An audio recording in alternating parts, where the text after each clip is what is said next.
It's your boy Zappa, King of the Giant Robots, and this is your tactical forecast for July 2023. If you are new here, I thank you for watching. This is the monthly update video wherein we speak of things to come and things that have passed. I mean, that's how monthly updates go, right? Talk about what we did and what we're going to do.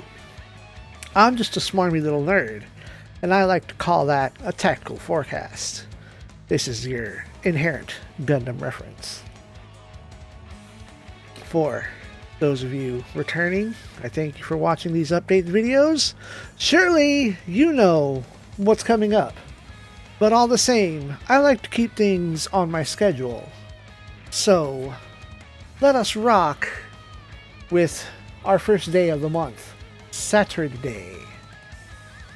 Returning to the schedule, thanks to the repair of our Japanese Dreamcast, Super Robot Wars Alpha Dreamcast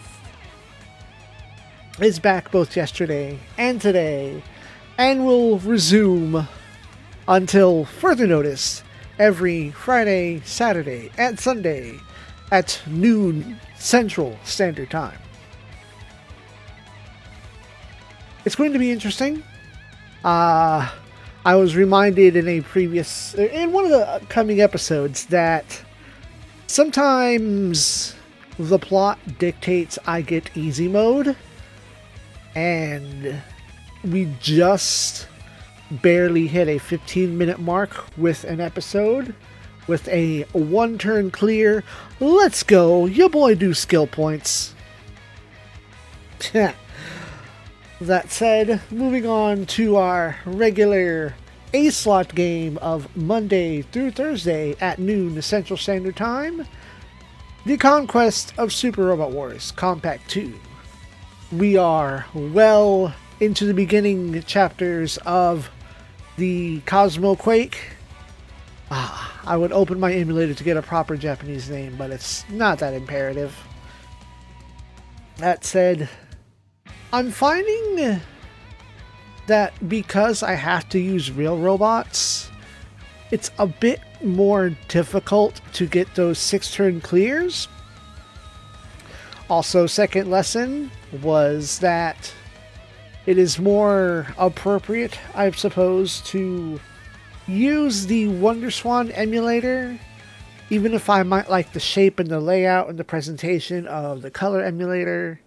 Just sticking with the WonderSwan black and white emulator is going to be what we need to carry our progress forward.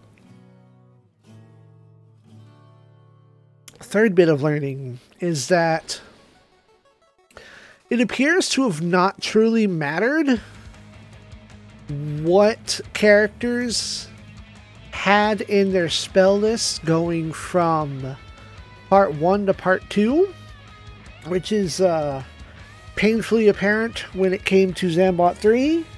Uchita's second spell was Disturbance, and he no longer has that, which is unfortunate because I think he's now shifted over to a formula where he will not learn it at all.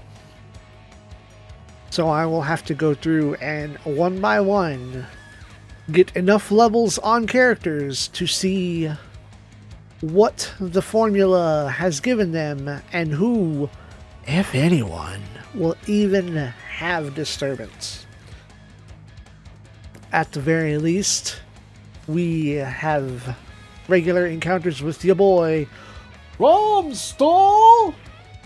If you are not an ally of justice, you will be hit with that mate on the regular. Please go check out perhaps a compilation of Romstall Machine Robo Super Robot Wars MX, or find a way to watch Machine Robo Revenge of Kronos on your own time.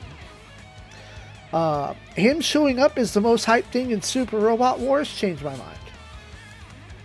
I don't pop off more regularly than I do with him showing up, just to hit you with that, yo, stop. That said, we now move on to our secondary games.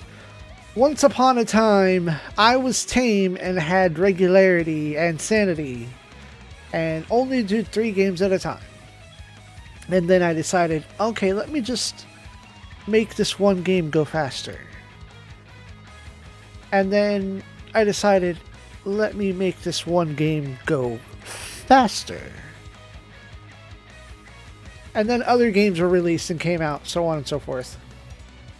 That said, let us speak of Dragon Force. Dragon Force will be releasing every other day. Unfortunately, beginning yesterday, but every other day at 3 p.m. Central Standard Time. And I blitzed through. Which is to say, I took the time and ignored all other games in order to finish Dragon Force. Dragon Force is done, and again, comes out every other day, and we'll wrap up on the 14th of this month with the final... My bad, I lied. I looked at the wrong spot. The 16th of this month. To get that lie of an F off of my calendar. The 16th will be the final episode, episode 31, wherein we reach the end. The game is enjoyable, it's fun, but it is not suggested to play that game without some manner of advice. There are guides and reviews that say, oh, no, pardon me. There are reviews that say, don't follow a guide. And I can see where they're coming from, because if you follow a guide, you're going to learn how to easy mode the game, how to kind of cheat the system. And even on my own, I learned how to cheat the system, being a notorious and villainous save scummer. But that was not written anywhere. That is just something that I figured out on my own. However, it's very difficult to play through that game without knowing some things. And having read through the manual, it leaves out a lot of information. Like, your troop matchups, like, that's... Guides say this is good against this, but it's not telling you how good, or telling you that sometimes you can still plow through anyway because you're not at that much of a disadvantage. You also have other advantages. There's a weird balance that you need, that you have to find. I suppose that's a personal place. Do you want to go in completely raw blind and possibly, like, walk into death and oblivion and lose your mind struggling? Or do you want to do what I did and try to do research and optimize yourself to make the game playable but not the hardest? And that's what I did, because I could have truly super easy moded and saved scum once I hit a point. I could have driven myself to a place and given everybody the super easy mode move. Didn't want to do. And that's called Dragons. All the same, the final boss... There has to be a trope where the lead up to the final boss is more difficult than the final boss itself. I'm sure I give a little more comprehensive vibes and feelings at the end of the game, so please look forward to the end of the game. The other game that pops up every other day, because last month it was Dragon Force and Theater Rhythm. It is now currently Street Fighter 6 World Tour and Dragon Force. Today at 3 p.m. Central Standard Time, we'll have an episode of Street Fighter 6 World Tour every other day until the 11th. And that just so happens to fall upon, I think the proper term is serendipitous, but I like to call it a cosmic alignment. Episode 14 that drops on the 11th is where I get my target master, the ninja style, the Bushinryu teacher, Kimberly, new character to the game. But at the same time, on the very next day, currently, allegedly, Front Mission 2 Remake is set to allegedly release on July 12th. This is the last known date, having checked the Nintendo Switch page yesterday. No release date is given anymore, and Forever Entertainment's various Twitter accounts for itself and the game do not announce a release date anymore. So I'm wondering if it was pushed back again. If it drops on the 12th, cool. If it doesn't drop on the 12th, also cool. Because I think at that point, I'm going to cool it. And I've been meaning to come back down to cool it for a bit. Just as another aside, with the opening in the schedule being on the 13th, and perhaps another DLC pack coming, that is not the right thumbnail that I wanted to drop. We will get back to that in a second. I will still cover the DLC packs of Theaterism Final Bar Line, except it's only Benjamin from Mystic Quest, as they drop. A couple of days ago, I believe this past Wednesday, matter of fact, the last Wednesday of June, another DLC pack dropped, so I still have yet to record that.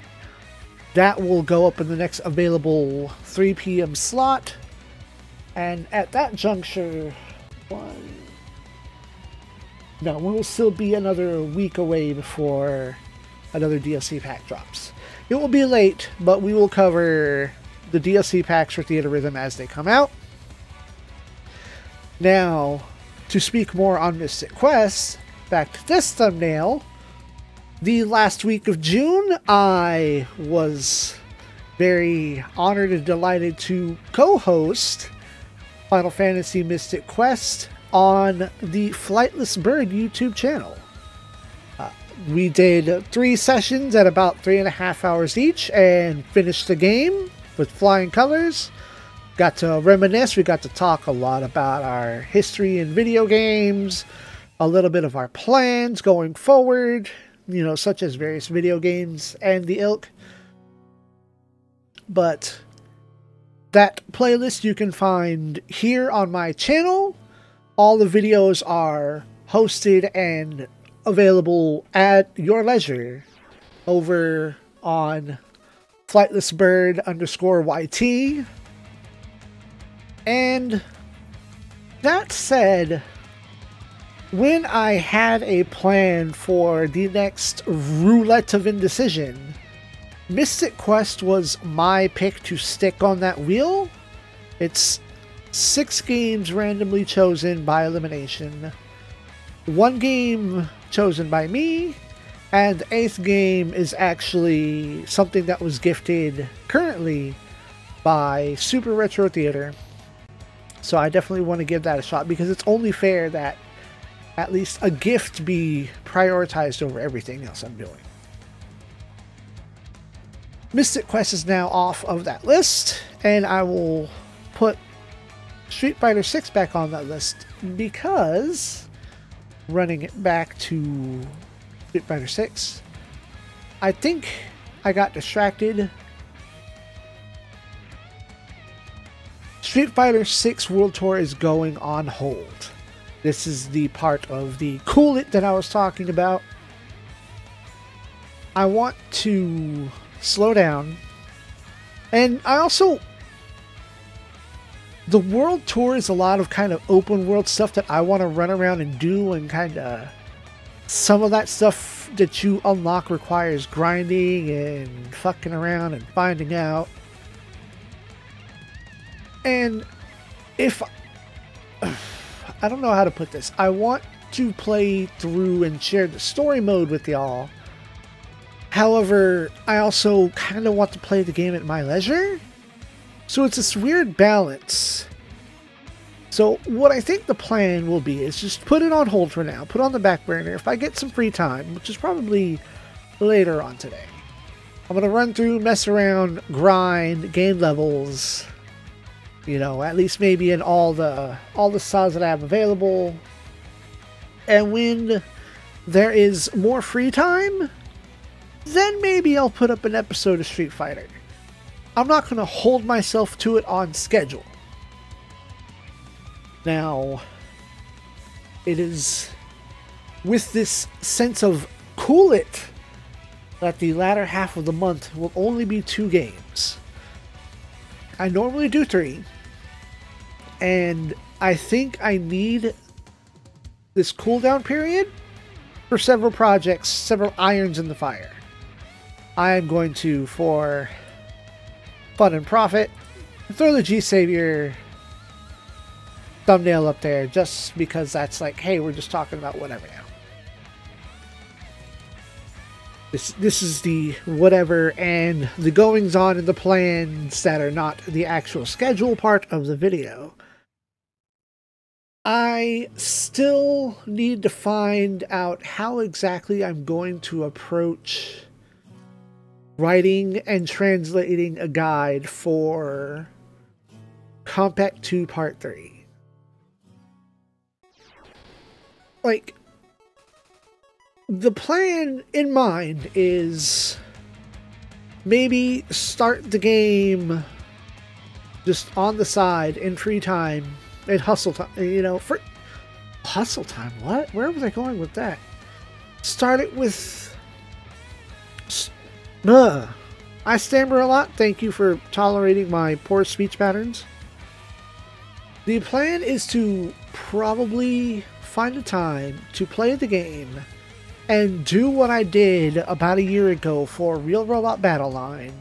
Situate my phone, point it at the screen, and play the game casually and translate it and just maybe take notes on it line by line and go from there. And then just kind of like mash through the game and not really care about it. But doing that creates the weird issue of what about the stuff that I'm carrying forward?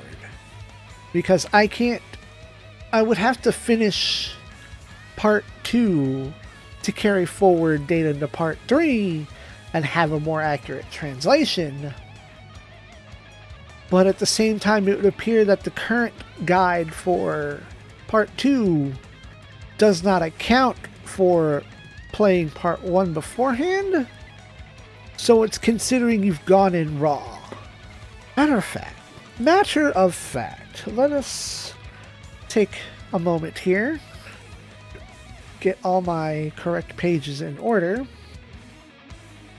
Let's see the stage wherein we would supposedly get... Okay, aggressive beast mode. Oh god, that's chapter 4. Alright. So we're gonna scroll down on my translation guide. Chapter 4. End of chapter 4? Yes, end of chapter 4. Let's scroll down. Scrolling.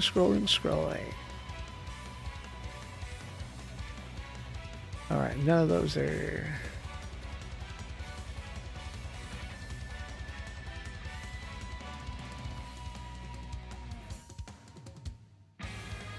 Let's see.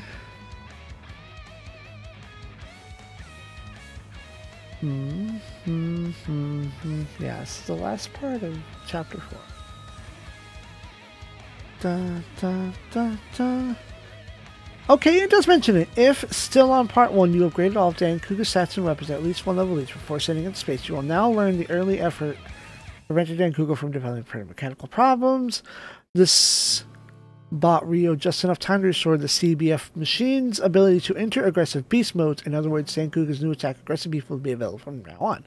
Okay. Noted. Alright. So, once again, this creates an unsure plan. So, I think I will have to just do what I did when I was translating Compact 3. I'll have to play the stage and then translate it, do what I can, and then come back and play it again live with my own translation at hand.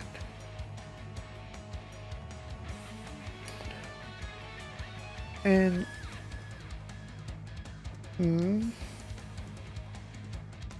I'm hoping that there are no weird complications, such as if you play it first or second or third and fourth. I don't have one of the books in front of me in order to find out, but that will all come in due time. All of this talking just to sit here and future stress about something I'm not doing until at least August, because I can't start that until I finish this. The other plan of action going forward is that I'll be collaborating with Flightless Bird quite a bit more going forward. He has on his list of games Super Robot Wars. He doesn't know it's going to be OG, the first one on Game Boy Advance, but that's where I want to start him as a person who's never touched the Super Robot Wars franchise other than watching me play the games in Japanese. I feel like that is the safest entry point, and it doesn't require any previous knowledge from any anime. You can go in raw and learn about Kyosuke and Ryusei and all of their friends and foes. It's at least monetization friendly, because there's not going to be much, if any, copyrighted music from anime. I think it's a very fair place to start somebody who kind of prefers like a little more retro style. It feels more approachable than getting him started, say, on 30. That would be unfair to ask him to dedicate so much time to that game. Secondly, probably sometime starting this month, I would suspect within the first couple of weeks, he and I will be working together yet again on Parasite Eve. Just because I'm no longer playing Parasite Eve annually on the channel doesn't mean I am done with the game. So I will be his dispatch, his navigator, to nudge him in the right way, guide him and have him set up and prepared for the Chrysler Building, as well as not missing items. And boy, that Chrysler Building, I'm gonna have to like pay a lot more attention than I was in Mystic Quest, because I have to flip pages like, okay, you went to this screen and then this screen, this is the path you follow. Although I could just scan those pages and send them to him in a PDF. Might be easier for me to do it. Who knows? These are the mysteries. But it, for me, is... it's nice that... and I don't mean like sarcastically nice or despairingly nice. I mean, it is nice. I just... I hadn't started to run out of breath as I ramble on. Good God. It's nice that me and my presence and my knowledge are requested and liked to be co-hosting on another channel, one that's twice as large as mine. So, hell, at this point, it's probably 3 times as large. Because when I met Flightless Bird, he had just crested over 1,000 subs. So he is monetized. Oh, show. He has 1.12k subscribers. Okay, yeah, so he's only twice as popular as me. That's fine. But he wants to work with me for Parasite Eve. And that's amazing. That's wonderful. That's great. That means hopefully some of you listening to me ramble, rant, and rave are from Flightless Bird's channel. I welcome you. Thank you. I apologize for rambling so much. This is really the only outlet I have to get my thoughts and plans for this channel off my chest. I don't have a whole lot of people in person that I can talk to this about that, like, get it. That said, though, I think that's enough ranting and raving. It's about time we wrap this up and simplify it. Run it back one more time with love and affection. Every Friday, Saturday, and Sunday at noon Central Standard Time, Super Robot Wars Alpha on the Dreamcast. Monday through Thursday, also at noon Central Standard Time, Super Robot Wars Combat 2, Part 2. Every other day, starting today at 3 p.m. Central Standard Time, will be Street Fighter 6 World Tour! And starting tomorrow, every other day, will be Dragon Force, also at 3 p.m. Central Standard Time. Dragon Force ends this month on the 16th. Street Fighter 6 goes on a hiatus this month on the 11th. Allegedly, Front Mission 2 Remake will start, and I will try to put hands on that if it releases as per allegations. We will have one new episode of Theater Rhythm Final Bar Line, and lastly, many collaborations, many irons are in the fire with friend of the channel, Flightless Bird. I will have a link in the description below for watching me co-host and navigate Flightless Bird through Final Fantasy Mystic Quest. And starting sometime in July, we will begin recording Parasite Eve once he is finished with Valkyrie Profile 2 Samaria.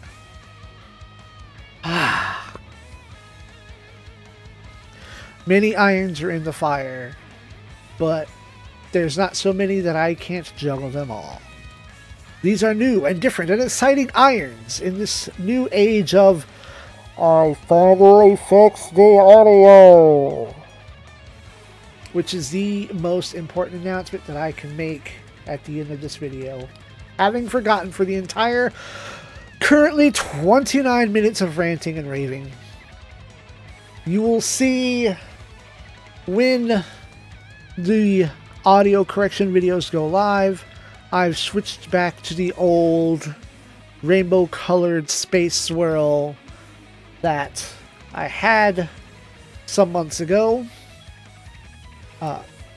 Allegedly, supposedly, possibly either switching down to 32-bit OBS or no longer using the options to capture directly from an audio source have solved the issue.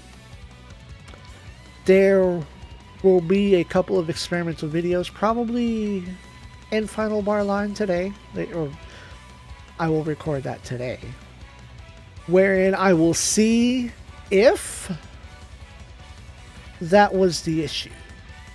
If the settings were the issue, cool. If the version is the issue, then I know what it is and what it do. If you wish to check me out live at any juncture that you have free time, you can find me at twitch.tv/ace_zappa. That is ACE_Zappa. It is an acronym for Axis Communications and Entertainment. I stream infrequently, any day that I can, between 10 a.m. and noon Central Standard Time.